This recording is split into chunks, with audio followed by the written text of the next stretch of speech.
Moin Whisky-Fans, willkommen bei den Malt Mariners mit einem noch nicht so ganz gesunden Leon und ich bin heute zu Gast bei Matt John von, jetzt bin ich, hoffe ich spreche ich richtig aus, Pocono Whisky?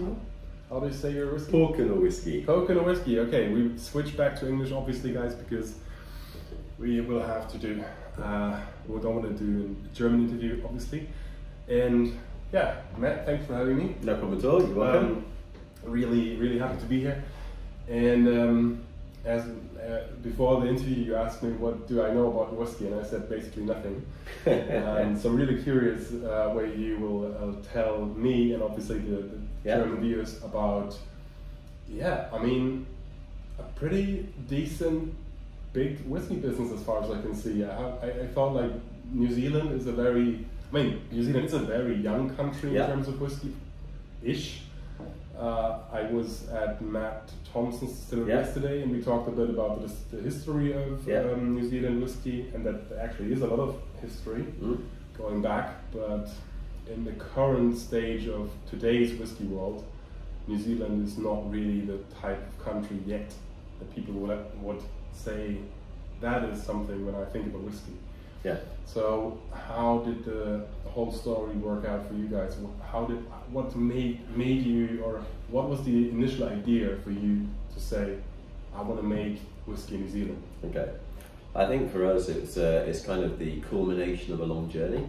I've been in the whiskey industry for 27 years, so a lot of years, a lot of them over in big Scottish global whiskey companies. We've been living. What name of you? Glenmorangie, Tullibardine, places like that. But you know, we moved to New Zealand as a family in 2013, and it was kind of probably up 2014 we said we're going to stay here permanently. And once we'd taken that decision, it was kind of okay, what shall we do in New Zealand? I was still travelling backwards and forwards every 8 weeks to Scotland and back to Europe, which was quite crazy. And I think really in 2015 we said, look, if we're staying here permanently, let's do something over here, let's make some whiskey. And at the time there were no real whiskey distilleries in New Zealand, certainly not of any size kind of thing. So I think our vision was, okay, how can we go about putting New Zealand on the map as a single malt producing nation on a global scale? Now obviously global scale, that meant building a distillery with scale. And so from the start, that was the whole plan here. It was to build a distillery big enough to grow a global brand. But that was the first point, and the second point as well. It was we have a real ethos here in the distillery of no compromise in anything we do. It's all about making the best whiskey we possibly can with no shortcuts, no compromise. We're not looking at cost, we're not looking at yield, we're just looking about how we can make with the best possible process the best possible single malt whiskey. So I'll take you through the different things that we do to allow us to achieve that. So we built the distillery in 2017, we started distilling at the end of 2018, and we were very much under the radar because we didn't produce any white spirits, we didn't produce any founders casks, we didn't sell any private casks. It was all about just building up the stock for the brand. So we only launched our brand in September of last year, so it's kind of 6 months in at the moment, 6-7 months in, and we've only just started communicating. So we've launched domestically into New Zealand, we've launched internationally into the UK, France, Germany, the US, China, Taiwan, Australia. So we're just starting to get the brand out there. Cool, interesting.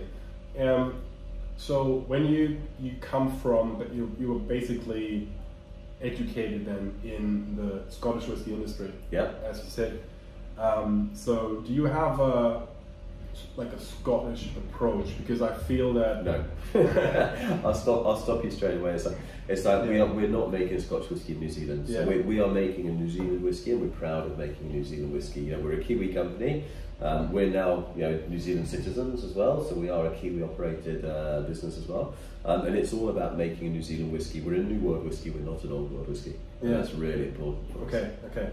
Now when I talk about this, I basically mean, for me there's two schools in whiskey. There's American school, which is like grain based, column still, virgin oak based, and then there's the Scottish or Irish way of making mainly copper pot based, maybe malts, mainly use cask-ish. That's where for me. So our process is, so we use, the reason we built the distillery here in Porkernor is because of the water. Yeah. So we have a water source below us which collects the water from the surrounding volcanic hills. Oh, okay. And so we will pump that water directly into the plant. It's very, very rich in iron and manganese, so fantastic for distilling. The second reason we built it here as well was because of the climate. So Porkernor, as you've seen when you drove over the Bombay Hills, we're surrounded by a volcanic range of hills. Okay. We're in a valley almost below sea level, incredibly humid, incredibly hot, and we have maturation levels off the charts. I mean, we're evaporating 9.5% a year, which is incredible. That's a lot. Like that is a lot. Like you're almost up there with Taiwan and India. Oh, we are up with India and Taiwan. So yeah, 3.5 years in, I've lost 30% of my barrel. It would take me 15 years to do that in Scotland. That's rough. But does that mean you're getting a quicker extraction as well? You have a bit of a quicker. We get. You'll never see, unless it's a very expensive one, a 10-year-old malt from the Porkernor Whiskey Company. I think we're getting an incredibly mature whiskey after 3.5 or 4 years. That is sitting out there with the best whiskies around. I think I saw Whiskey DE did some sort of tasting, and they do that competition each month where they give the gold, the silver, the bronze, and the fourth place. I think the fourth place was Benriach 16, the third place was Aberfeldy 18, the second place was Porkernor Discovery, and the first place was Glen Scotia 18. So I'm kind of going, we're obviously batting in the right, in the right company to be in. Yeah, absolutely. So I think we're getting this real quick maturation, which is great.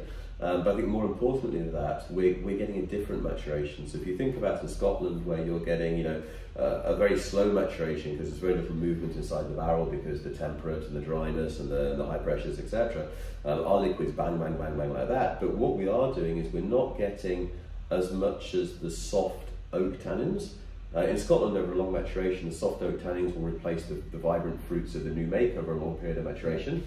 We're not having that long period of maturation, so we are getting the sweetness and smoothness of the quick maturation. We're staying very fruit forward. I think that's a lot of New World whiskies the same. Think Indian whiskey, think Port John, think people like that.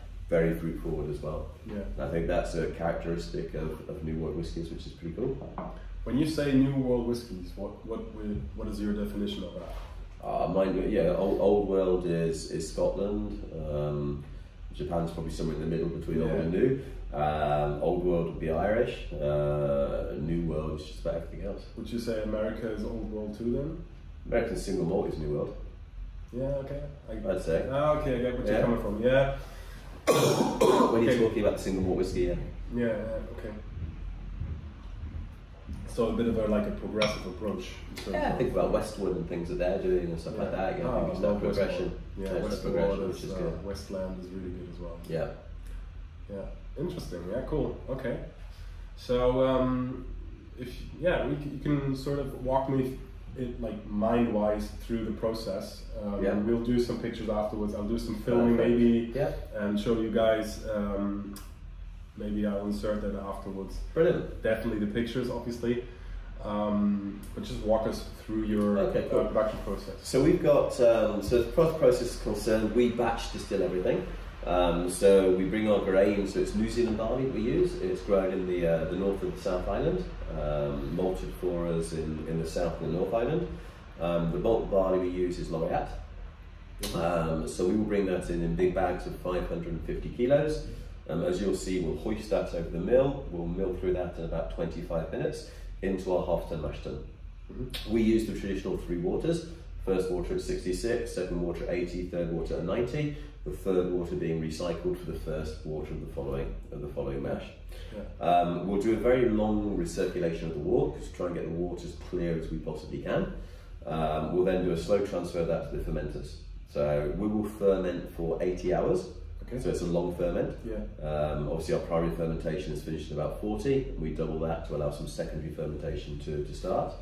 We'll then do a slow transfer over to the stills. We have a double pot stills. We have a 3,800 litre wash still and a 3,600 litre spirit still. So the spirit still is oversized to allow us to do 2 wash distillations for a spirit distillation. Just to be a little bit more sustainable on the energy side. Wash distillation will take about 5.5 hours and will take us up from 8.9% to about 26% alcohol. For the spirit distillation, that's a real point of difference with ourselves, is we distill incredibly slowly, but really incredibly slowly. So we will distill at about 2.5 to 3 litres per minute, which is crazy slow. Typical distillation speed would be 10 to 20 for a typical double distillation. The reason I do that is I'm trying to create as much reflux in my still as I possibly can, because I'm trying to make a sweet and smooth spirit. That's the sort of whiskey I like. By only putting a little bit of steam on, vapours rising, falling back down, vapours rising, falling back down. What it's also doing is increasing my ABV, just simply because of the time I spend in the still. So I'm probably sitting somewhere between a double and triple distillation, because we will start our spirit collection at 77% alcohol and we'll stop at 72. Whereas a typical double distillation, you'll go up to 68 and down to 62. And our cut as well is very, very small. So a spirit run for me is 8.5 hours, because I'm distilling so slowly. And I'll be on spirit for 1 hour and 40 minutes of that, that's all. Collecting the hearts. So again, it's a very small cut.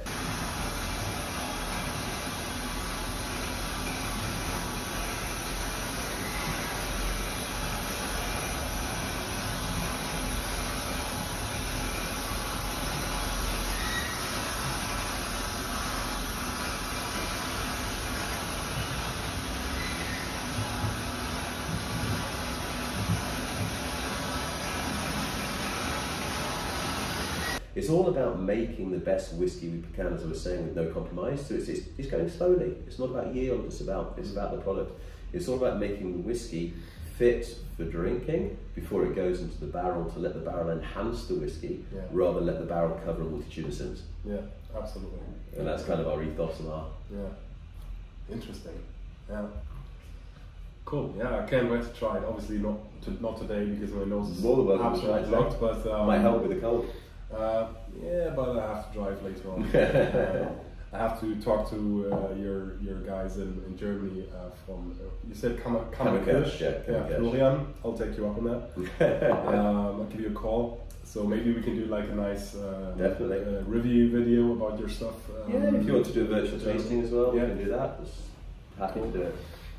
Okay, interesting. So, yeah, really like proper whiskey distillery with the goal to build like a real big brand that can go outside of New Zealand. Yeah, I mean we've like I said, we're distilling. Our capacity of the distillery at the moment is sitting around $100,000 a year, just over.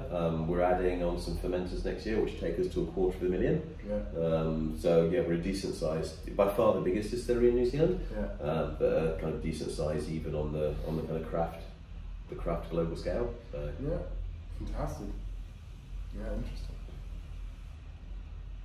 Cool. Yeah, that was a good run. I think we're like 12 minutes. We already have covered the main grounds. Yeah. Yeah, just thinking what is interesting for me, or might be interesting for people. I can talk about what else we do on the site if you want. Yeah, sure. Cool. So something which makes us, something which is all part of this no compromise approach that we've got as well, is about making sure that we control every stage of the process. So obviously we do all our milling, mashing, distilling on the site. We do all our maturation on site as well. We'll mature in a number of different barrels, from the first full bourbons from the US to the virgins to the New Zealand red wines to the STRs to the port casks, etc. But what we also do as well, we do all our filtration and bottling on site as well. And we kind of took it one step further as well. So I went, okay, we've done all this. What's left is the barrels. Yeah. Okay, so we've actually built New Zealand's only cooperage. Oh, really? Yeah, on site. Wow. And we have New Zealand's only cooper, who we brought over from Scotland as well. So we've started making barrels out of native wood, out of interesting stuff like that. So yeah, just to try and do things a bit different and innovate on that sort of thing as well. Awesome. That sounds really interesting. I asked Matt Thompson yesterday if there's any law or any regulations in New Zealand. Yeah. He said, sort of, yes and no, kind of. It's in the process. So we've written a number of the distilleries, including Matt and myself, have got together and kind of said we need to write a legislation. Yeah. So we've written the rules. and we've agreed the rules, but it's not legislation yet. So we've got to take it through to legislation. So the rules, I mean, it's not. We're not reinventing the world, but it is, copper pot stills. It is single malt and only produced in a single distillery. It's a single malt has to be bottled in New Zealand. But the interesting thing is we're saying it has to be aged in wooden casks, not oak casks, and it'll be a minimum of 2 years in New Zealand. Yeah, so you have a bit of a slightly bigger range of wood choices. Yeah, we'll be allowed to innovate a bit and do stuff like that. That's great. Yeah. Any thinking about age statements or minimum age? Yeah, maturation? 2 years. 2 years? Yeah. 2 years. So we're going to do 2 years. The reason we're doing 2 years is it's the same as Australia. Yeah. And because we are getting such a quick maturation because of our climate, kind of 2 years. Obviously, if you want to sell it internationally, if you want to sell it in Europe, it has to be 3 anyway. Yeah. Here at Pōkeno, we don't release anything before the age of 3.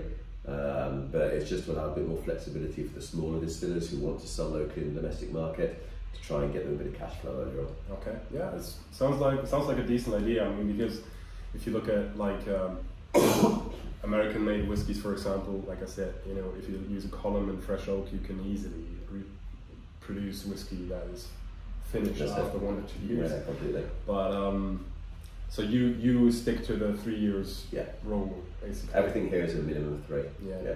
Typically, our whiskies are around the age of 4 that we're releasing. Yeah. In New Zealand years, which is a bit like dog years. Yeah. Okay. Awesome. Cool. Okay. So that basically answers the question probably for future plans about the cooperage, because that's something really exciting for having a distillery and your hands on the barrels. I mean, that's like a dream for distiller, basically. Yeah. So Mike, who you've met already, he's a master cooper. Okay. So we brought him over from Scotland. He arrived in October last year. He's 14 years of cooperage now. So kind of teaching him to distill at the same time. Spot on, yeah. That's cool. Yeah, that's good. Yeah. Oh, very interesting. Any other ground you want to cover?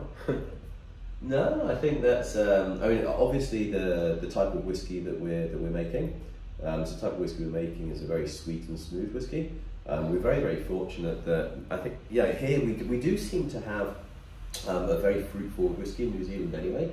Our new make spirit, and as you'll try later on, it's incredibly fruit-forward with some lovely notes of citrus, grapefruit, passion fruit, which are notes that you don't actually normally find on a single malt whiskey.